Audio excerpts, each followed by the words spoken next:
Okay, good morning, class. Now, what we're going to talk today is we're going to talk about the central banking and the conduct of the monetary policy. Now, these are the topics that we have. Role of central banks in global perspectives, monetary supply policy, process, tools of monetary policy, conduct of monetary policy, transmission on mechanism of monetary policy, flexible price economies and monetary policy, and Lucas supply functions and the effect of monetary policy. Now, we're going to actually, what we're going to do is, we're going to, for today's class, we're going to actually talk up to the first four, and then in our next class, we will do the next four. Okay, let's start with the role of the central banks. Central bank, as we all know, is an independent national authority, right? Which is taking care of the monetary policy, which regulates the banks, provides all the financial services. That includes the economic research. The main goal of the central bank is to bring about stability in the nation's currency, to ensure that the unemployment level is low, and also to prevent inflation. Now, most central banks generally they are governed by a board which consists of its member banks. That's the commercial banks, and the country's chief elected official they appoint the director.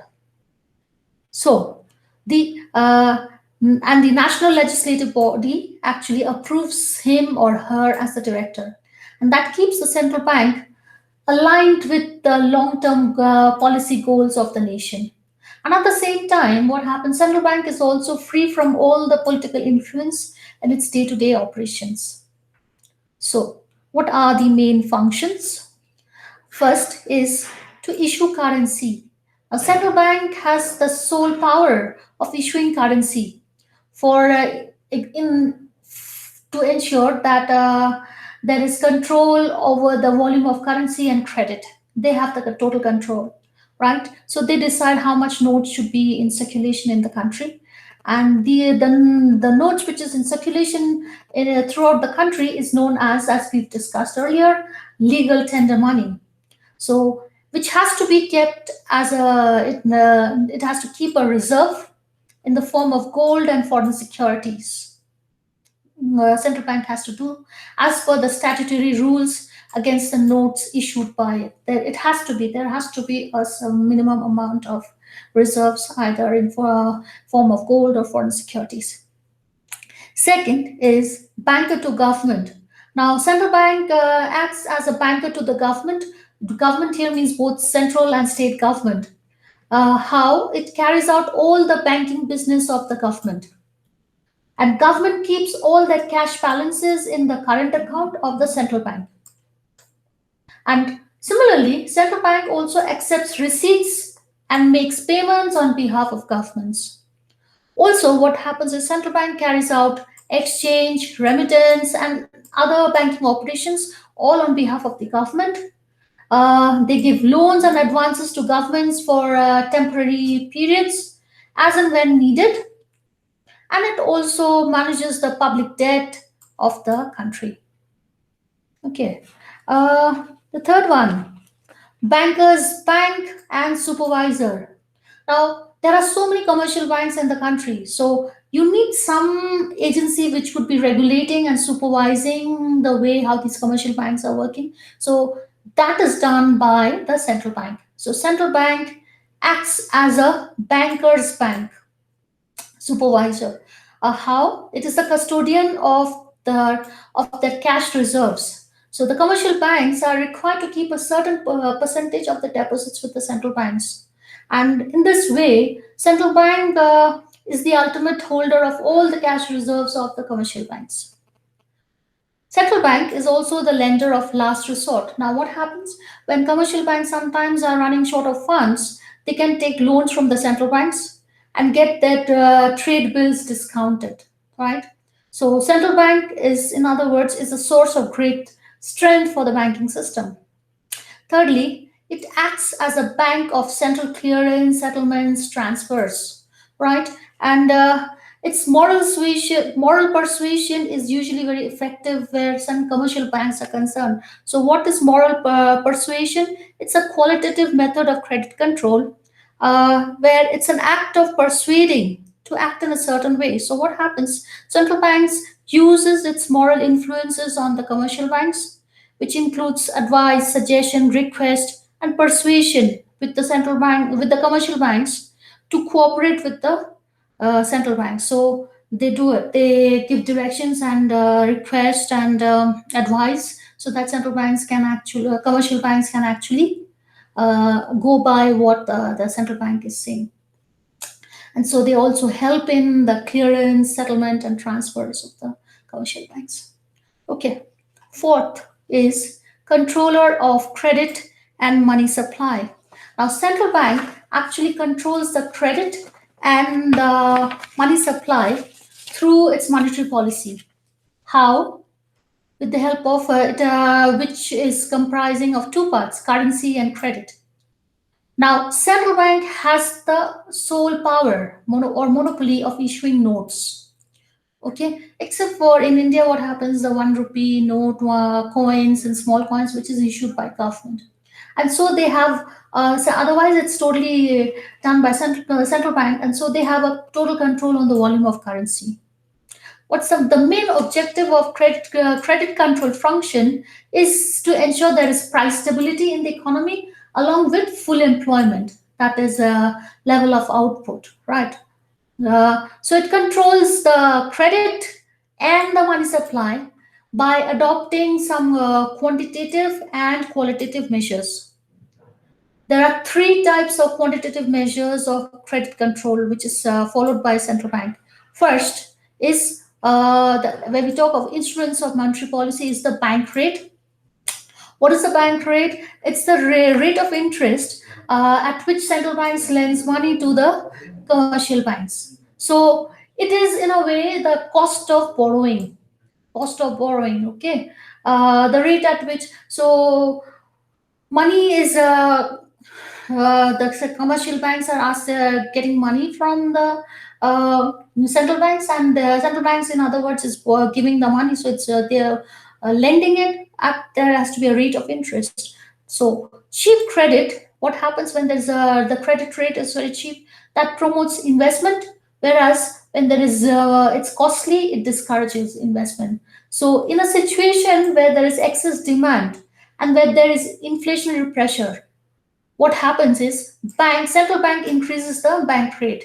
Now what happens if central bank increases its bank rate, the commercial banks in turn will also increase the rate of interest. So which because what happens, taking credit becomes very costly. So as a result, there'll be fall in the demand for loans and the other purposes. So that starts falling. So the demand for loans and all the credit, that starts decreasing. So what happens? In other words, increase in the bank rate by the central bank, it has a negative effect on the credit creation by the commercial banks.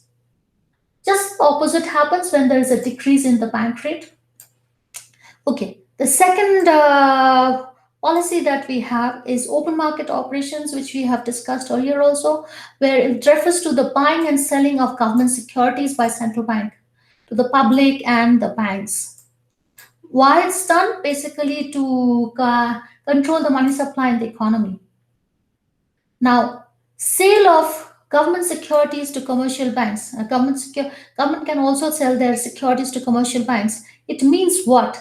That there is flow of money into the central bank, which reduces the cash reserves. More money goes into the central bank, so less money in the hands of the commercial banks. So what happens? This is how also where the credit availability of the commercial banks gets reduced. And when the central bank actually buys the securities, what happens? It increases the cash reserves of the banks and their ability to give credit. Right. So when the government securities are sold, then what happens? Money decreases. And when the government securities are bought, like the central bank buys these securities, the amount of money in the hands of the commercial banks increases. So that is there's opportunity for more credit to be given. Okay. Third comes up is cash reserves ratio. Now, all the commercial banks, they are required by law to keep a certain percentage of their total deposits with the central bank in the form of cash reserves. It is mandatory. We had discussed this earlier. And this is called the cash reserve ratio, which is a very powerful tool to actually control the credit and also the lending capacity of the banks. If the the credit opportunity, like the amount of credit that the banks give, if it has been reduced, it curtails. So what happen it is needed at times when there is inflation happening. So then the total amount of credit that the central commercial banks can give, that needs to be reduced. So in that case, what happens, how is it done? The central bank increases the cash reserve ratio. But when the central banks wants to enhance the credit giving power of the bank, when they want the banks to give more credit to the people, then it reduces the cash reserve ratio or the CRR. There is also another measure which is called the legal reserve ratio. Legal reserve ratio is comprised of there are two components, CRR and SLR. CRR, we know a certain percentage of the cash has to be kept as reserve with the central bank. But what is SLR? That is statutory liquid ratio. It's where every bank is mandatory to keep a certain percentage of its assets in cash. They have to keep a certain percentage in cash. That's why it's called the liquidity. It's also called the liquidity ratio. When the SLR is raised, so what happens? The banks have less cash to give as credit. When the SLR is reduced, then what happens? Banks can actually give more credit. So that's a situation in the economy where there is a demand for increases for credits. Okay. The fifth fifth function that we have is where it talks of exchange control. Exchange control is central banks. It's the central bank who takes care of the exchange value of currency. They maintain it. So, say in India, what happens? It's the Reserve Bank of India who takes these steps to ensure the external value of rupee. External value is a value of the Indian of rupee in terms of foreign currency. So the Central Bank of India actually adopts suitable measures to attain this object. It's the same policy for any central bank of any country. Now, exchange control system. What happens in the exchange control system? Every citizen of the country has to deposit with the central bank all the foreign currency or exchange that he receives, and whatever foreign exchange the person might need has to be secured from the central bank. How about making an application in a prescribed form? When we have to go somewhere outside, we need foreign currency. We have to fill up a form and submit that to the central bank to get it. If we earn foreign currency, then we have to deposit in the central bank, and in order to get the national currency, our own currency, because we cannot use foreign currency in our own country. Okay. The next comes up is lender of last resort, right? Now, when commercial banks, what happens is if they exhaust all their resources, right, to supplement their funds at the times when of liquidity crisis, money crisis happens, when then they have fund shortage, they approach the central bank, who's the last help. So central bank in that case guarantees the solvency of the bank, ensures that the bank doesn't go bank, it doesn't its bank there's no bankruptcy, and provides all the financial help to the commercial banks. How? By rediscounting their eligible securities and bills of exchange. Now, rediscounting of what do you mean by rediscounting? Say, for instance, what is bill of exchange? A bill of exchange is a document acknowledging an amount of money owed in consideration of goods received. So it's a paper which is signed by the debtor and creditor for a fixed amount payable at a fixed date. For example, Suppose uh, a person A buys goods from B, right? And he may not be able to pay B immediately. Instead, what happens is he gives B a bill of exchange stating that the amount of money that B owns will be paid, and the time when at what time, which day, when A will settle this debt, right? So what happens is, and the bill is given to that receipt is document is given to B. Now if B needs money immediately, what will he do?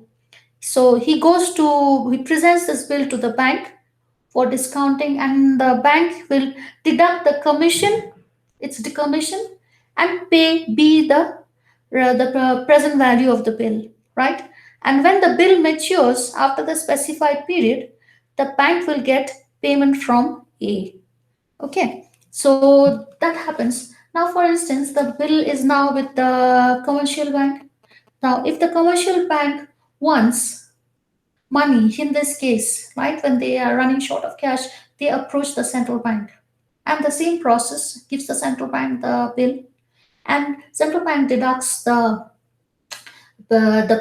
percentage of the fees that is there, and then gives the service charge, and pays the rest to the commercial bank. So it's this bill is being discounted twice, once by the commercial bank to the person individual B, and then the central bank does it again by reducing the deducting the service fee and giving it to the commercial bank. So finally A has to pay all the money to the central banks. Okay, so that's what is known as free discounting. Second way is by providing loans against their securities. That can be done, and that actually prevents these all prevents banks from the possible failure, and also the banking system from a possible breakdown that happens. So on the other hand, what happens is central bank, by providing this financial temporary financial help to the central bank, is also saving the financial structure of the country from being collapsed. Seventh point. Okay. Custodian of foreign reserves, foreign exchange, or balances. Right now, you know what? It's the we know that the central bank, we just discussed, central bank is the custodian for all the foreign exchange reserves and the nation's gold reserves. So it keeps a close watch on the external value of its currency. External value means value of the currency of the country in terms of a foreign currency, and accordingly makes changes in the exchange rate. So has control on the exchange rate. So which is exchange, in other words, exchange management control. So the all foreign currency which is received by the citizens, as we said, is has to be deposited with the central bank. And if the citizens want to make payment in foreign currency, they need to apply to the central bank. So central bank also keeps gold reserves, bullion reserves. They also keep that. Eighth function is clearing house function. Now, banks, a particular banks, any bank will receive checks from other banks also, which is drawn on the other banks from their customers, right?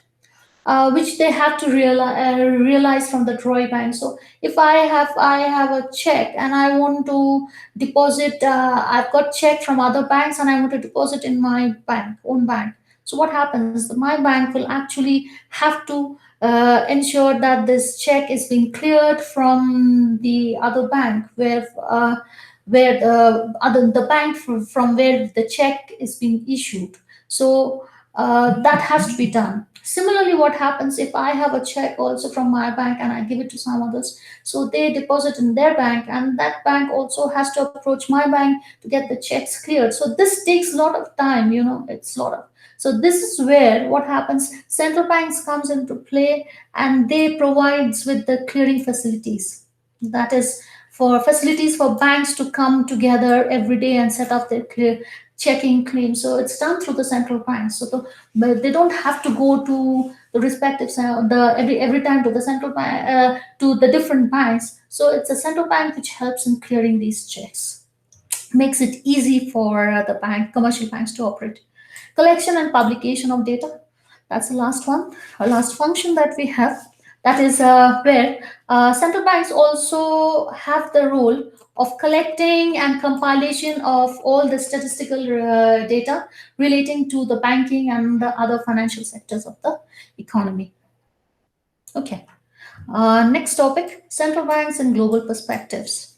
Now, what happened is in the recent years, there have been a lot of changes taking place both in the domestic as well as international capital markets. That is where deregulation happening, disintermediation, creation of new financial instruments, issue of future markets. There is a blurring of frontiers between financial intermediaries. So that rigidity is breaking down amongst the financial intermediaries. There is computer based instant dissemination of information, and there is also arbitrage operations closely linking the markets, instruments, and currencies.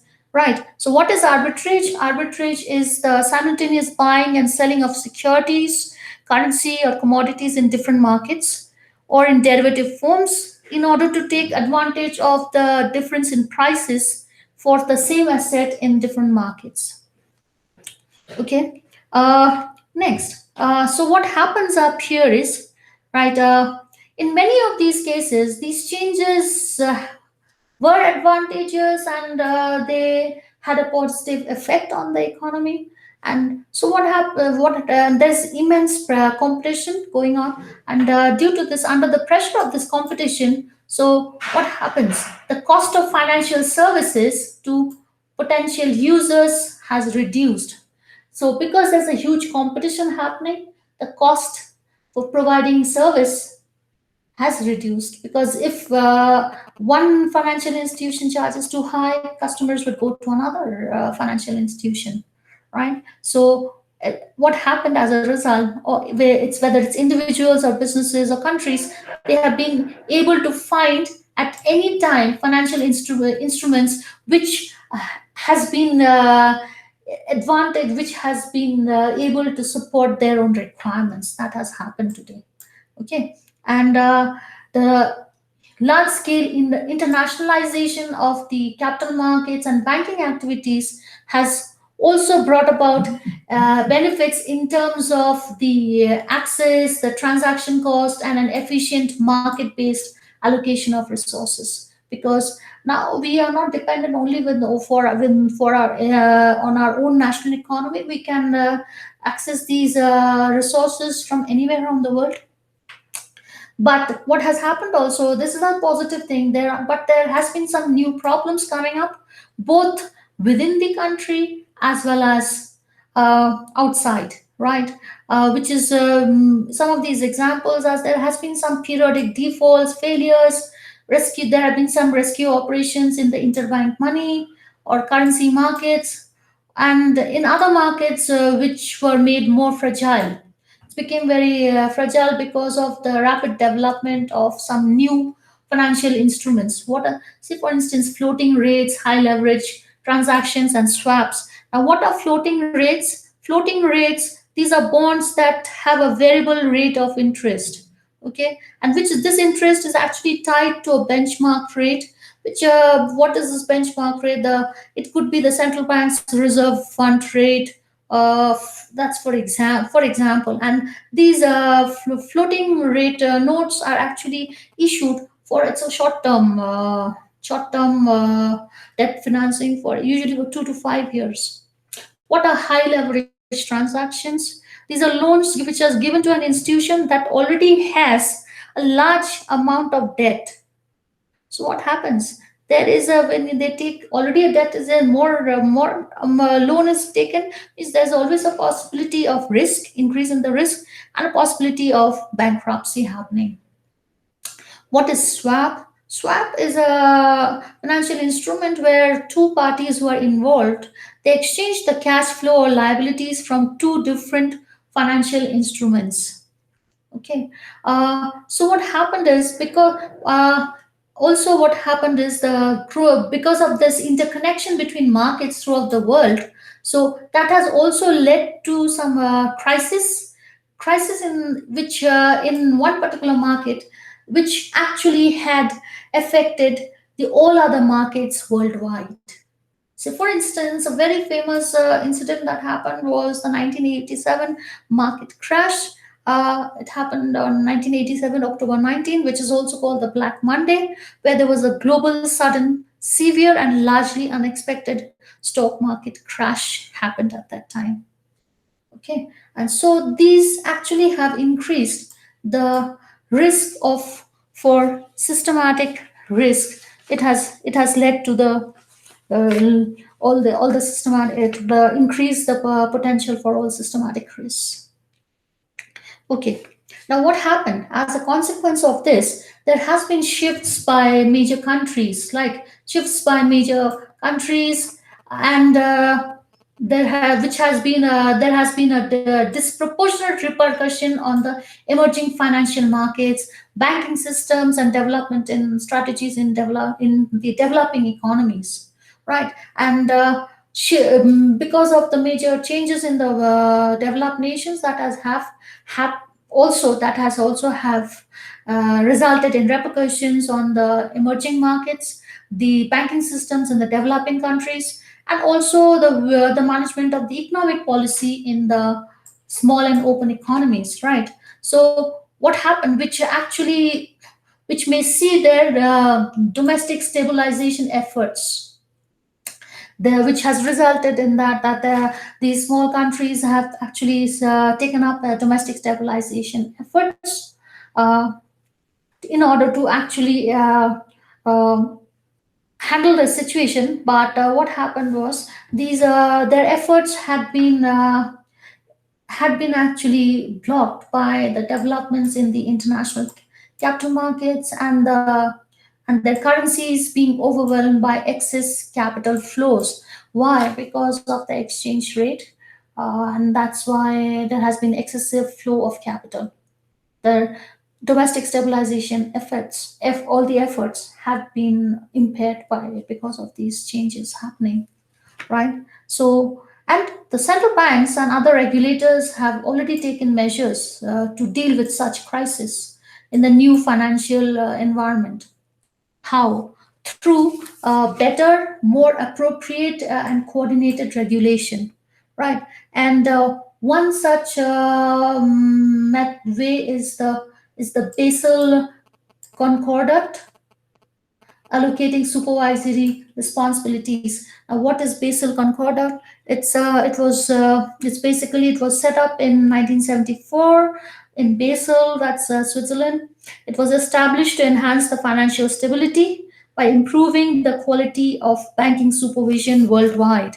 So, what happened at that time is it stated that banks which are opening their subsidiaries in foreign countries must submit those subsidiaries to the full regulatory authority of the relevant countries. So the wherever they're setting up their subsidiaries in any country, that foreign country authorities have the right to regulate their subsidiaries. And also, parallelly, it also requires that the parent bank to allow their own regulators to also review these foreign subsidiaries. So these branches for in which are there in the foreign country is being regulated both by the parent bank as well as the regulators of that foreign nation where they are operating.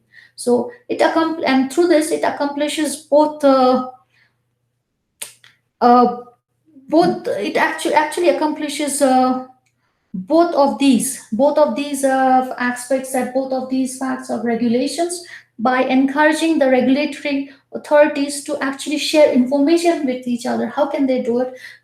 Both these regulations that is there, that is regulation by their parent bank as well as regulation by the foreign authority where it's been set up. So both are regulating, and how it becomes easier because they share information with each other. Okay, so that was one. The second way is the capital adequacy requirements, internationally agreed capital adequacy requirements, which is the Cook ratio. Cook ratio is it's a ratio. It's actually a measure of liquidity. So it measures the ability of a business to meet its payment obligations at the full when the time comes at the time of due, right? And the Cook's ratio, it's a ratio of commitments, that is assets weighed by the risk of default to the total assets. Okay, right. So this was these are two things. Along with that, also the new relationship that we have between the regulators and the market regulators, uh, domestically as well as the market regulators internationally. Bank relation between the bank regulators and the market regulators within the country, outside the country, and their coordinated responses to the all the international liquidity crisis that has come up. And some of these developments have raised by themselves have raised concern, right? So where notably, like when we talk of the 1987 disaster, a risk of there has been oversupply of the fear that there will be a oversupply of money, which can lead to inflation, or the current fears which might be actually like where inflation can happen, like there will be an inflation. So what happens if you fear it may not have happened, so that which might actually prove exaggerated, like we are thinking too much exaggeration of the present situation, which actually leads to overcautious lending policies by banks. It's called the credit crunch, right? So which happens at a time when new challenges have to be addressed. It's a present situation that we are facing, where a need to increase the savings is there, and need to increase the savings and financial flows in order to meet the requirements of developing countries, right? So and it can be Eastern Central European countries, Gulf also, right? uh, okay, there's a need to restore access to the market for countries which are emerging from debt reschedulings, need to aim at greater transparency and stability in future markets. That could be also the oil markets. With their why oil future markets? Because of their importance as for both oil producing and consuming countries. So in the process of globalization, what is happening is world is actually moving to a tripolar system of three large blocks. What are these? Dollar, that is America; Europe, European currency; that is euro; and yen, that is Japan, Asia coming into play. So the three different blocks, right? Each of these three major blocks have a considerable capacity to influence conditions in the others, thereby reinforcing the need for there has to be a closer policy coordination in the interest of a world economy which has to be stable. Okay. Now, to address these issues, right, central banks can adopt certain measures. What is this? First, that comes up is to ensure the independence of central banks. Ensure that. Best encouragement to stabilize in financial markets to provide adequate private savings is the perception of any monetary policies, that there has to be stability in the financial market, there has to be adequate private savings, right? That's the perception of any monetary policy, and which is actually which steadily orients towards price stability, which leads to price stability. And this can be accomplished only when central banks are working independently with a clear mandate to achieve price stability. Second is to adopt monetary policies to the new financial environment, right? So, in order to have price stability in a globalized world where there is deregulated financial environment, central banks have to face some difficulties, difficult choices in where they have to choose the appropriate objectives, right?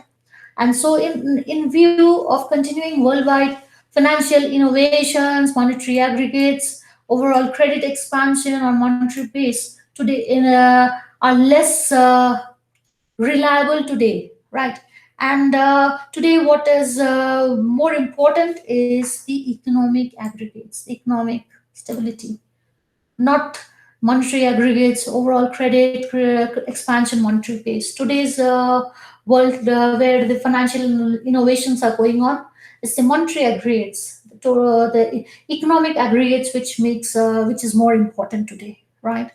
So interest rates may also prove inadequate today. Why? Because partly because of the globalized markets, there are more and more. They are the price. They are more and more influenced by external features, external forces, which is beyond the capacity of the central banks. So basically, in the new financial environment, what happens? Most firms, actually, most central banks, what they do, they aim for the stability of their exchange rates against a major currency. So this is the anchor currency, right? Provided this anchor currency is stable. That's what they target today. Stability, if they want in the economy, economic grid or economic stability comes up by stability in the exchange rate against a major currency. Third is to using the move forward towards a single European currency to strengthen the international monetary system, right? This is also like it's also there. We see that today what's happened also, they have supporting the central banks are supporting for one single European currency, which has actually led today to a three polar international monetary system, right? Dollar, yen, and euro, and that's how we actually the exchange rate is compared against any of these three.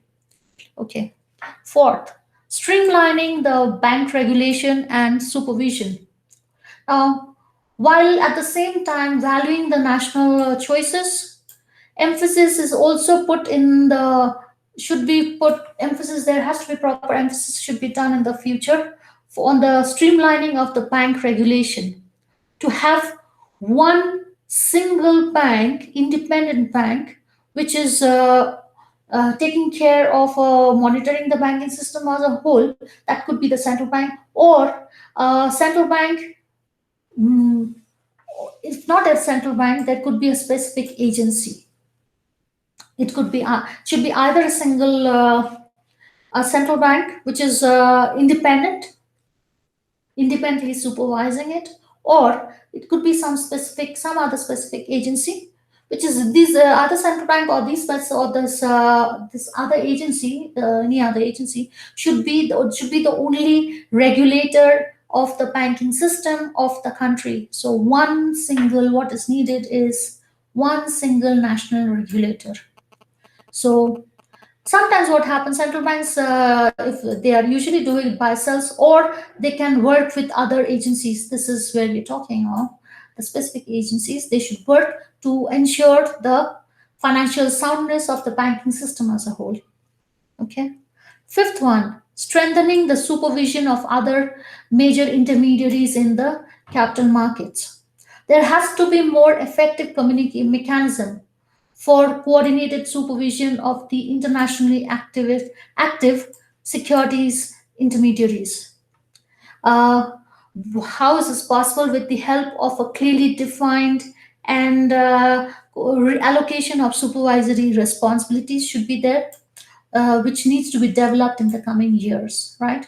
So there has to be a proper mechanism for this coordinated supervision, and this will at the same time have to also the result. This can be possible where you should also have an overall framework of supervision, and which would also help in controlling the interrelationship between the different financial supervisors, say between banking, securities, and insurance supervisors. So not just we have in, as we see in fourth, that there has to be one single regulator, or that can be central bank or some other agency, or central bank with that agency which is looking to the banking sector, but also there should be proper framework for monitoring supervision of the different functional supervisors, that is between banking, securities, and insurance. So there has to be a coordination between the regulators of all these sectors, not just in the bank but also with the other sectors has to be there, because otherwise in the present present where situation of globalization, there you cannot operate if there's no coordination amongst these security intermediaries. Okay. Next, adopting a specific set of standards for regulation, right? There has to be a specific set of standards which has to be applied for regulating the financial markets and the financial intermediaries, which are based on six principles. First is transparency. Transparency is the regulations which governs any particular market should be fully apparent to the participants, fully transparent in the market, and also to the potential market entrants, newcomers, right? This mechanism is through which regulators can actually they can evolve, should be open. They should permit dialogue between the international industry officials and legislators. So this mechanism should be there. So transparency. Second comes up is neutrality. Now, both de facto and DGO foreign firms should be treated like domestic firms, both in the when they enter as well as operation. Now, what is de facto? De facto is an improperly formed company which runs in good faith as a properly formed company and allows owners to claim protection from personal liability. DGR company is a company which is formed by law. Okay. Inclusiveness. The entire financial system should be regulated, including the entire financial systems. Any gaps in the international regulatory structure can actually provide opportunities or give way for opportunities to financial firms or their clients to transact the business in such a way so that it's done at a less cost, it's less costly for them, but it possesses a greater risk to the financial system as a whole, so they try to take advantage of it. Regulatory independence, right? Uh, now, what happens? We said that the central bank should be independent, free from political pressures. That is there, but at the same time, the value of independence for other financial regulators, which who are concerned with safety and soundness, should be also given equal importance and should be accepted. Okay. Next comes up is mutual regulation, mutual recognition. Now, any financial service firm may do business in other countries, and when if they are permitted when they're permitted in its own home country when they do it. So what happens? This actually leads to competition, which leads to the reduction of the costs of regulation imposed on the financial services industries. So when you are actually the competition comes up, so the cost of regulation also goes down. So when they are recognized to do it, right? When you want to do a business, any firm wants to do a business in other countries, and if they are permitted, recognized, then what happens? That leads to competition, so the cost of regulation goes down. Which is imposed on these firms, they actually goes down. Next is where we talk of harmonized standards. Harmonized standards, these are the standards that provide solution for compliance with legal provisions. The for any solutions for when you have to comply with all your legals for any of your legal provisions. Okay. Avoiding systematic risks, right? So in order to reduce the chance of their needing to intervene in any crisis, what central banks have to do, they should encourage promote a program, a comprehensive program for strengthening the payment and settlement systems, which also includes the development of a very valid, legally valid delivery payment systems in the securities market, then the risk can be avoided. To ensure a better integration between financial world and the real economy. Now, what has to be done? There are two main concerns which has to be addressed in this. First, the financial regulation should not unduly take precedent over the overall economic efficiency. That should not happen. Which what does that mean? Which means that domestically there are flexibility in labor markets, which actually implies, right? And the second thing is internationally renewed efforts to dismantle the trade barriers. There should be efforts to dismantle trade barriers, right? So that should not happen, right?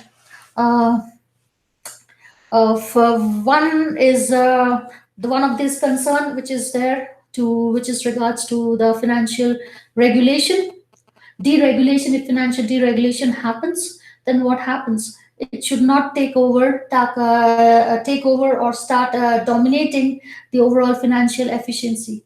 That's overall economic efficiency, which actually that's where we talk of the flexibility in the labor markets. Because then what happens? Like it's because the labor markets then if the it gets affected, so that should not happen. It should not have a negative effect on the labor market. And second is to ensure that the trade barriers that is reduced, so that there is trade takes place and there is a integration better between the financial economy world and the real economy. So there has to be an integration. Okay. The next one is to adapting the present policies. Stability through adequate supervision, capital adequacy requirements, surveillance. This is a long-term strategy, which it's if it's implemented when it's implemented should actually take care when they are implemented. They should take care of the current situations, the present situations. The policies should be such. Okay. Next comes up is the money supply process. The money supply process. What is money supply? It's all the currency and other liquid instruments in any country's economy on a particular date. Total amount of currency and other liquid instruments. So money supply, as we know, includes both cash and deposits that can be used almost as easy to those deposits which can be used almost as easily as cash, right? And governments also issue government issues paper currency and coin with the help of central banks and the treasuries. Now the bank regulators influence the money supply which is available to the public through the requirements placed on banks. Depends on the banks to hold reserves, how much reserves they have to keep, how much they can extend as give credit, and the other regulation methods. So it's there, currency and coins are there, and then banks decide how much to go in the hands of public depending on the regulations that is there, different types of regulations. Okay, next comes up is high powered money. High powered money is also called powerful money. Why? Because it refers to that currency that has been issued by government and central bank. And some portion of this currency is kept along with public, while others are kept as funds in central bank. So if you see H, that is high powered currency money, is C plus R. C stands for currency with the public, that is paper money and coins. R is the government and bank deposits with the Reserve Bank. So the sum total of money which is deposited with the public and the funds of banks is termed as powerful money, H. It's mainly created by the central bank, right? Since the funds of commercial banks play an important role in the creation of credit, so it's very important to study about. We need to know more about the funds, these funds. So the reserve fund that we have, that we said, that is of two types: money that is kept as reserve. It can be statutory reserve funds of banks, that is with the central bank, RR. And what is statutory reserve fund? That is the amount of assets, securities, or money that must be set aside as legal requirement for financial institutions, legal requirement by financial institutions for covering all its future obligations and claims. So they have to keep them. And there's a second part which is in this reserve fund, that is extra reserve fund. Extra reserve fund is a savings account or any other highly liquid asset set which is set aside to meet any future cost or financial obligations, especially arising which arises unexpectedly.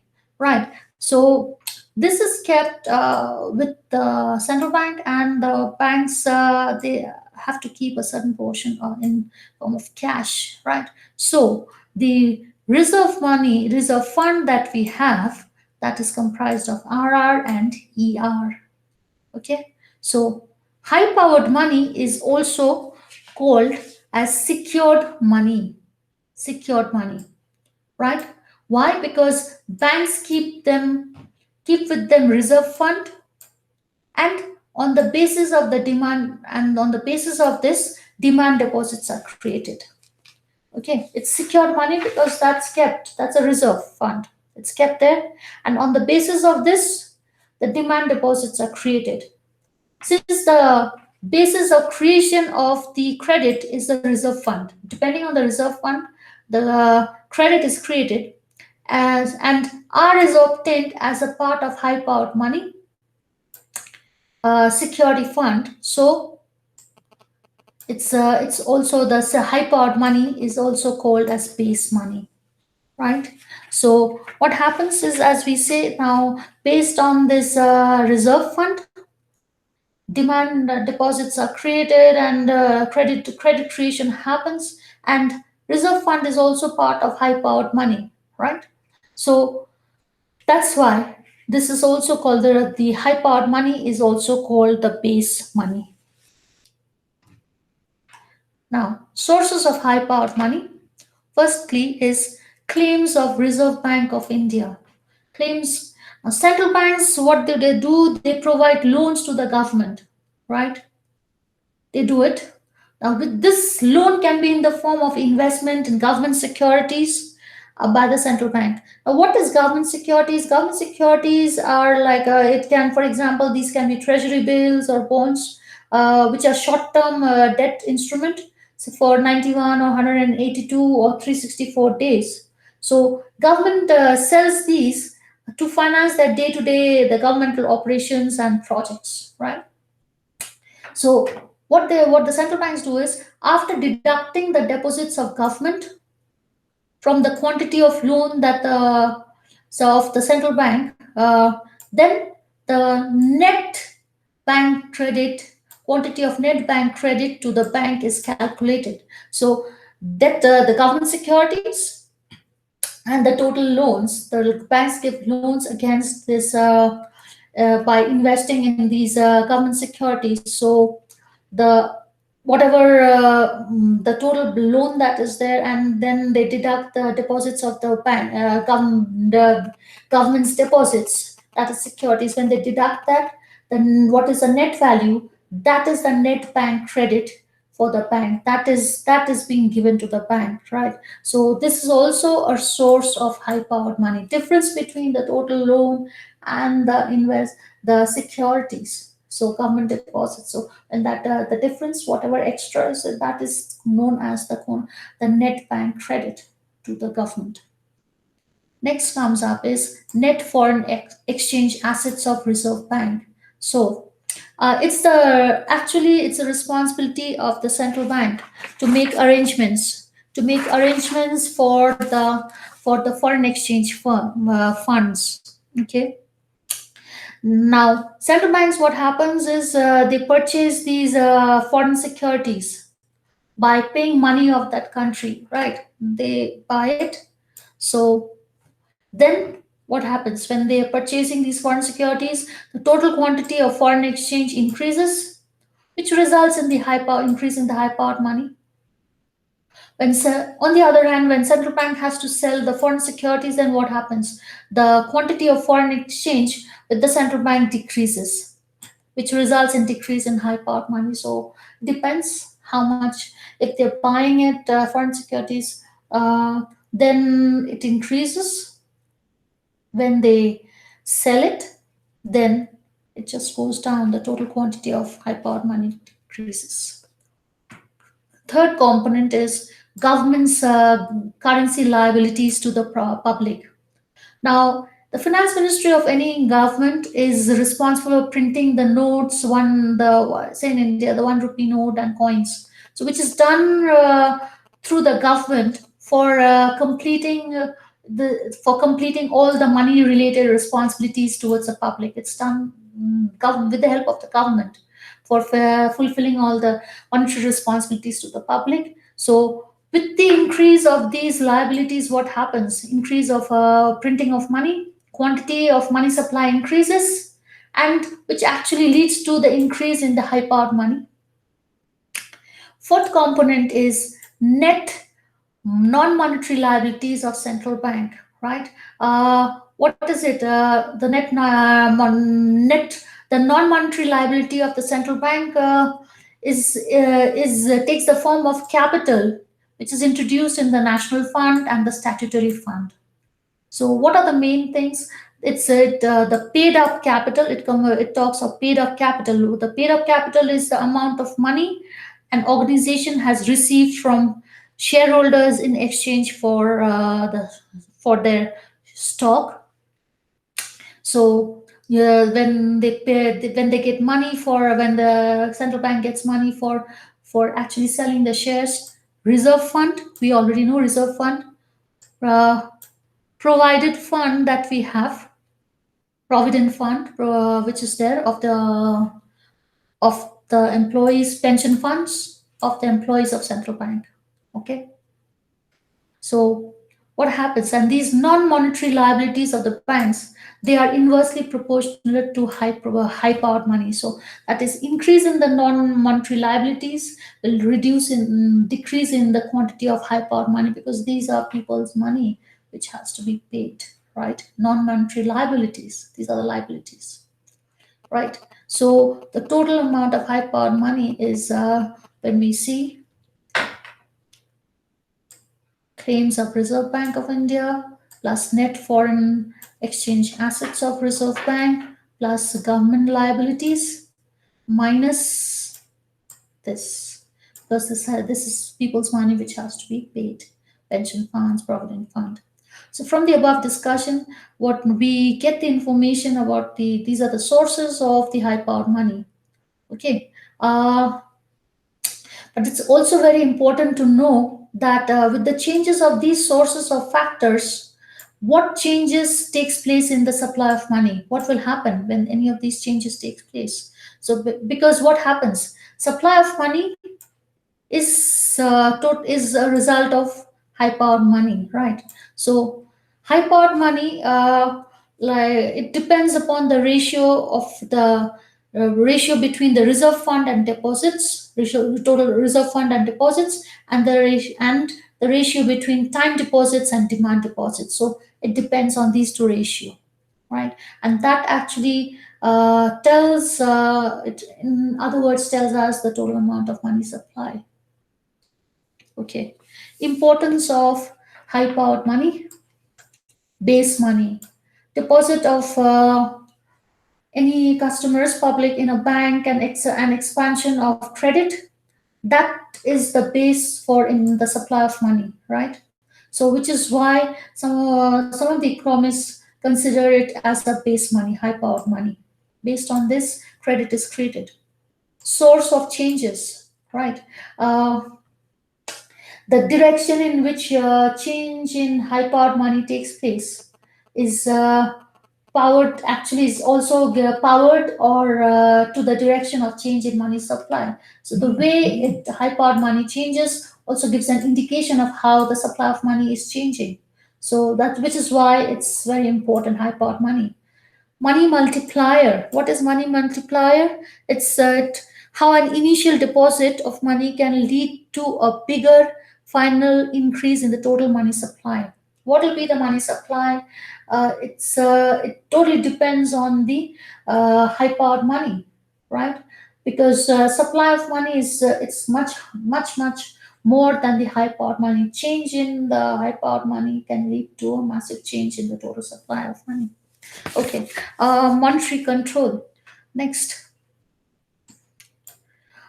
there has to be special attention which has to be given by the central bank of any country on the high powered money. at the time of monetary control. Why? Because it is a part of the total supply of money in a country.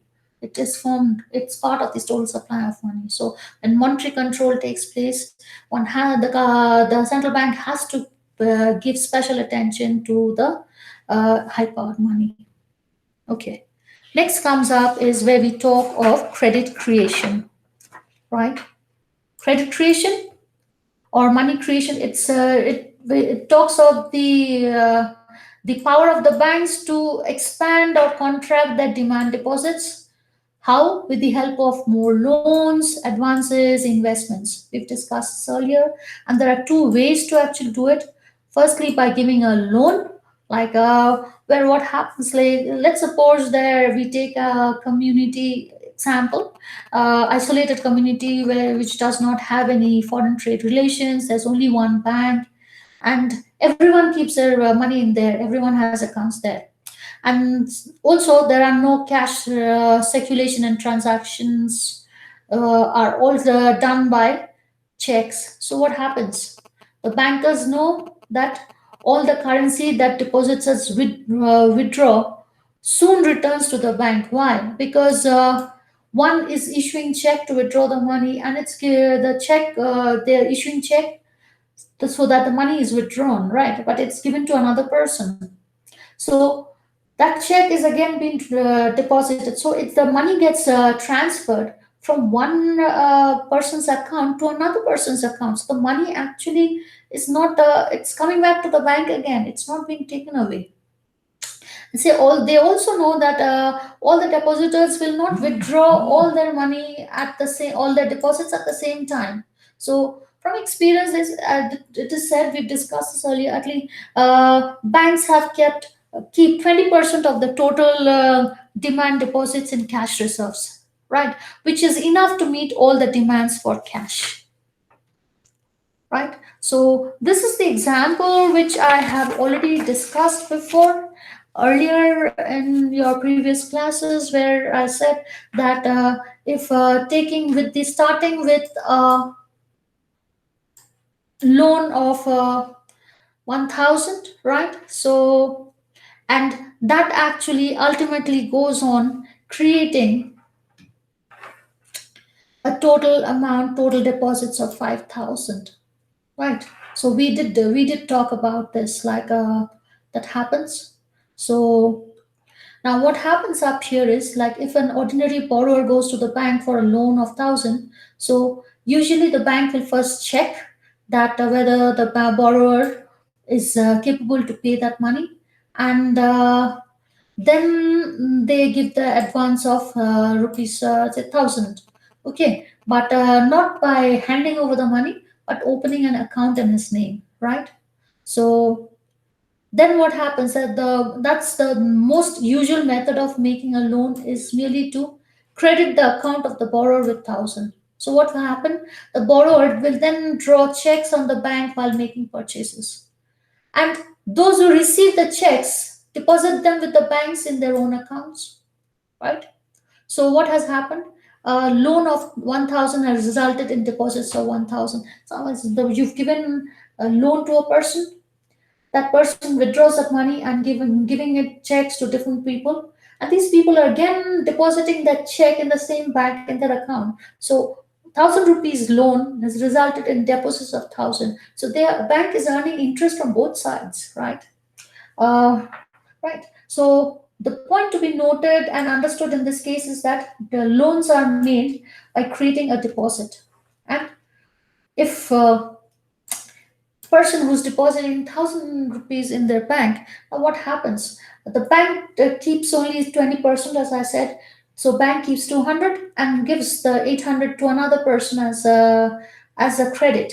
So again, that way what happens? The bank the giving a credit, so they meet again 20% of out of that 800 when the second person gets credit. So 20% out of that is kept by the bank to meet all the second person's obligations, and then the bank again advances 640 to the third person, so it goes on. So that's how until that entire 1000 is used up. So What happens? We've shown this earlier also in our earlier class that initially with the start of 1000 rupees, it leads to an additional deposit of 800. Right. So starting 800 plus then 640, 12, 400. So it just goes on, right? So adding up, the total deposits becomes 5,000. Starting with an original of 100, 1,000, it ends up at 5,000. Five times. Right. The second way how credit can be done is created is by say a purchase of securities. Sometimes what happens, banks buy securities at the stock exchange and also buy real estates. So when the bank actually buys it, it does not pay the seller in cash, but it actually credits the amount of price of the security on assets to the accounts of the sellers. So what happens? Banks, in other words, is creating a deposit with it. So they are creating it, buying with they do not actually give the money, but they are creating the deposit and it gets transferred. Again, the process from there, the per certain percent is kept and it's the rest is again given out for loans. So it does not matter whether seller of securities or property is a customer of the purchasing bank or not. So a seller is bound to deposit the checks he receives in one of the banks. He will deposit, right? So the purchase of security by one of the banker, by any banker, will actually lead to the deposits either in his own bank or to some other bank. So, but what happens? In any what happens, it's the bank deposits of the banking system as a whole. So where we have multiple, this is where we talk of multiple credit creation facility, like the seller when they sell their securities, where would they deposit the checks, either in that same bank or to some other banks. But it's so it's within that the banking system, and so we again have the same process. From 1,000 it can come to 5,000, but this is where we talk of a single credit creation system. Here we have a possibility of multiple credit creation system can happen, or it can be also a single credit creation system. Okay, next that we talk of is where we talk of the money multiplier. Money multiplier, what is it? We just said that how an initial deposit can lead to a bigger final increase in the money supply. Right. So money multiplier is the change in the total money supply divided by the change in the monetary base or reserves. Right. So for instance, if the commercial bank gains deposits of $1 million, 1 million pound, and which ultimately leads to a final money supply of 10 million pounds. So the money multiplier is 10 times. So it's a key element of the fractional banking system. What is fractional banking system? It is a fractional banking system is whereby it's a system whereby banks accept deposits from customers and making loans to borrowers while holding in reserve an amount equal to only a fraction of the bank's deposit liabilities. They have to keep a fraction of the reserves, and then they can whatever the banks are getting bank deposits are made by the customers, keep a part of it and gives the rest to the loans to the borrowers. So what happens in case of money multiplier? There has to be an initial increase in the bank deposits, that is the base money. The bank holds a fraction of these deposits in reserves and lends out the rest. That is fractional banking system. And this bank loan, what happens, will be again redeposited in banks. It can be same bank or a different bank, which results in a further increase in the bank lending, further increase in money supply. So what happens in theory? What we can say, we can predict that the size of the money multiplier, we can predict it by knowing the reserve ratio. Whatever is the reserve ratio. What is the reserve ratio? Is the percentage of deposits that the banks keep in liquid reserves. So money multiplier is 1 by reserve ratio. Narrow and next comes up is narrow and broad money, right? We've discussed this earlier. Narrow money is a measure of the value of coins and notes in circulation and other money equivalents that can be easily convertible into cash, such as short-term deposits in the banking system. So this is M1 and M2. M1 is currency with public demand deposits with the banking system, current account, savings account, that is, and other deposits of the central bank. M2 is everything in M1 plus savings deposit under the post office savings bank. Broad money, it's a category of measuring the total amount of money circulating in an economy. So it's defined as the most inclusive method of calculating a given country's money supply. The total assets that households and businesses can use to make payments or to hold as short-term investments, such as currency, funds in bank's account, and anything of value which resembles money. So it's much broader. M3 is M1 plus time deposits with the banking system. M4 is M3 plus all deposits with the post office savings banks. We have discussed this earlier. Okay. The next topic that we have is the tools of monetary policy.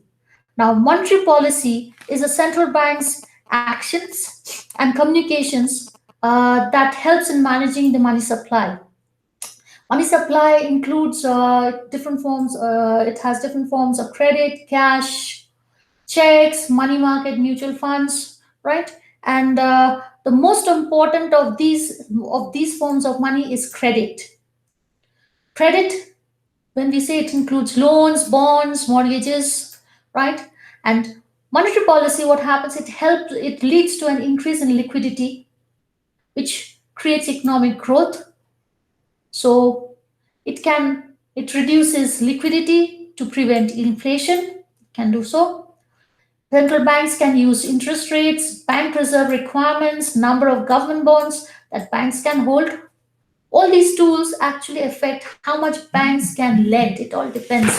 All this shows. So the volume of loan affects the money supply. There are three objectives of monetary policy, right? Inflation. Monetary policies can target inflation rates. A low level of inflation is considered to be healthy for any economy, right? Now, if the inflation is high, what happens? A contractionary monetary policy is needed to address this issue, right? Second comes up is where we talk of unemployment. Unemployment here is where we talk. Monetary policies can also help in influence in controlling the level of unemployment in the economy, right? Say, for example, if there is an expansionary monetary policy, it ultimately leads to decrease in the unemployment. Why? Because higher the money supply, more business activities, which leads to more expansion in the job market. Third comes up is currency exchange rates. So central bank, with the help of its fiscal authority, can actually regulate the exchange rates between the domestic and the foreign currencies. So they can increase the money supply by issuing more currency. What happens in such a case? The domestic currency becomes cheaper compared to its the foreign counterparts, foreign currency. So, what are the tools of monetary policy? First comes up is goals. What is the goals of monetary policy? To include the maintenance of full employment that's needed to avoid inflation or deflation, promoting economic growth. What are the targets?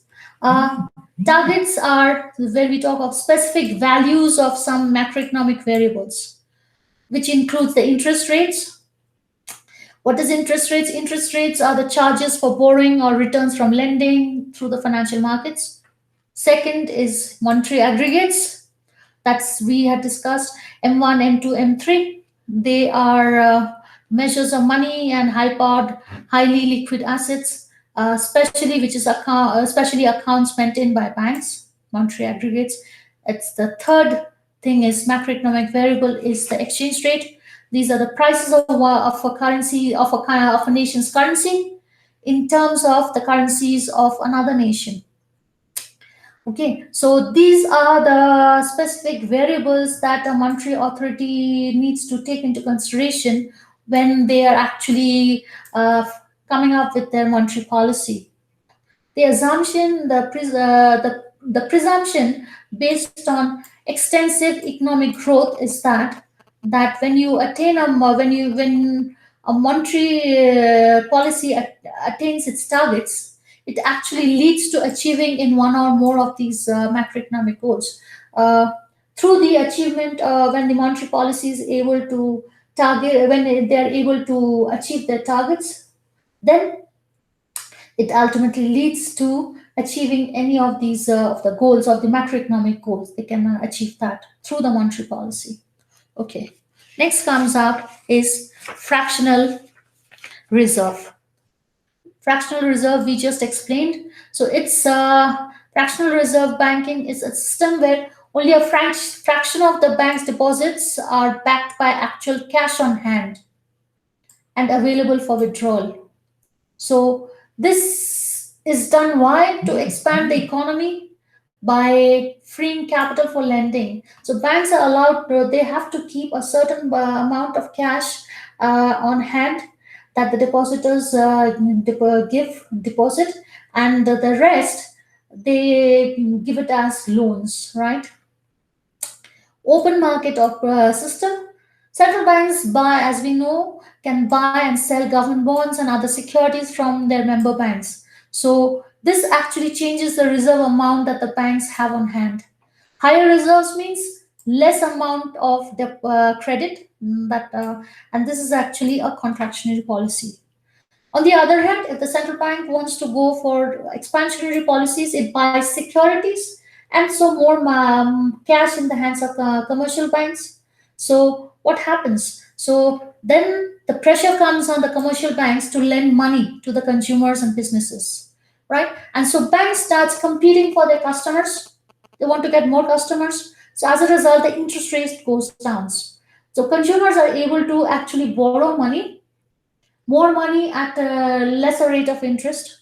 Businesses will also want to grow, expand because the rate of interest is less. So the main goal of the expansionary monetary policy is to encourage economic growth. But there's a possibility that it can lead to ultimately to higher inflation, right?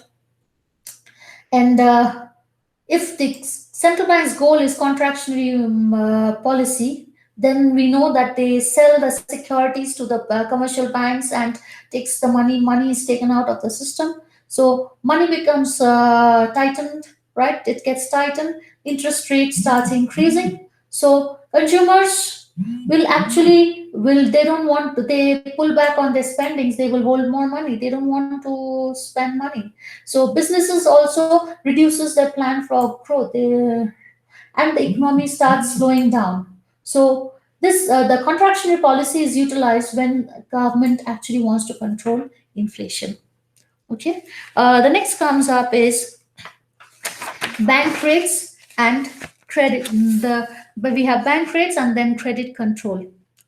Bank rates. Now, bank rates, a central bank can influence the interest rates by changing the discount rate. They can do it.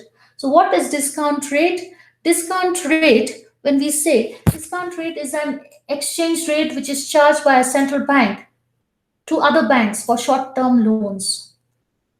For example, if a central bank increases the discount rate, then what happens? The commercial banks, when they borrow, the cost of borrowing goes up.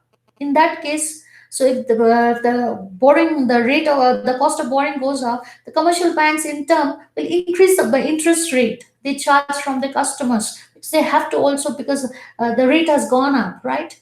Rate of borrowing has gone up, so they in turn will start charging higher interest rate from the customers. So the cost of borrowing in the economy increases, leading to decrease in supply of money.